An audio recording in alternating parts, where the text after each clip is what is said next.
Hi అండి, నమస్తే. Welcome to Sharada sweet home. ఈరోజు అయితే మహాశివరాత్రి గురించి ఒక వీడియో అనేది మీ ముందుకు తీసుకురావడం జరిగింది. శివరాత్రి 15వ తారీఖున శివరాత్రి అనేది జరుపుకోవడం జరుగుతుంది కదా. సో ఆ ఘడియలు అనేది ఇంతకుముందు వీడియోలో నేను చెప్పడం జరిగింది. సో ఈరోజు వీడియో ఏంటి అంటే శివరాత్రి రోజు ఏం చేయాలి, ఏమి చేయకూడదు, నెక్స్ట్ శివలింగం యొక్క అభిషేకం ఏంటి, ఉపవాసం, శివరాత్రి రోజు చేయకూడని పనులు, ఇవన్నీ ఈరోజు ఈ వీడియోలో చెప్పుకోవడం జరుగుతుంది. సో ఫస్ట్ అయితే శివరాత్రి రోజు చిన్న తప్పు కూడా ఫలితం మార్చేస్తుంది. సో ఈ వీడియో అనేది చివరి వరకు చూడండి ఫ్రెండ్స్, ఓకేనా. ఈరోజు శివరాత్రి రోజు చేయవలసినవి ఏంటంటే బ్రహ్మ ముహూర్తంలో లేవాలి. లేచి ఉదయంనే 4-5 గంటల మధ్య లేవడం చాలా మంచిది. సో స్నానం చేసి శివుణ్ణి ధ్యానం చేయాలి.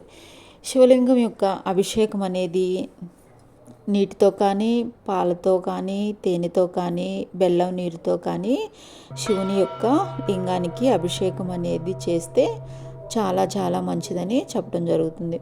సో కనీసం ఈ తేనె, బెల్లము, పాలు వీటితో కాకపోయినా కనీసం మంచినీటితో అయినా ఆ శివుని యొక్క అభిషేకం చేస్తే చాలా మంచిదని చెప్పవచ్చు.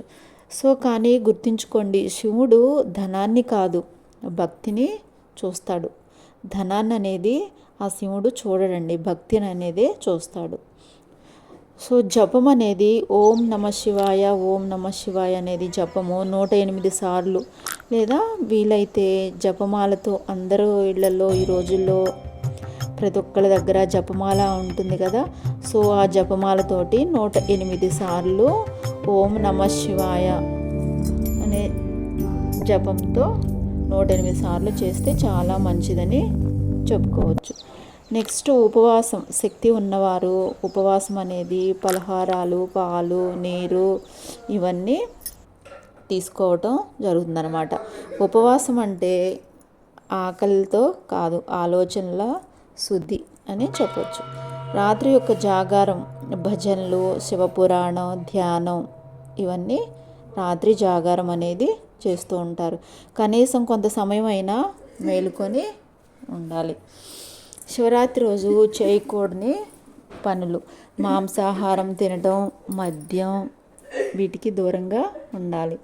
కోపంతో ఉండటం, ఒకరిని దూషించడం, చెడు మాట్లాడటం అనేది చేయకూడదు. నిజాయితీతో ఉండటం అనేది చాలా మంచిది. నిద్రలో ఉండిపోవటం ఇలాంటివి చేయకూడదు. ఆ రోజు కనీసం కొంత సమయమైనా జాగారం చేస్తే చాలా మంచిది. సో శివరాత్రి ఒక పండుగ కాదు, మనసు శివుడిగా మారే రోజు. మరి మీరు ఉపవాసం చేస్తారా లేదా జాగారం చేస్తారా అనేది కామెంట్ సెక్షన్లో కామెంట్ చేయండి. Okay friends.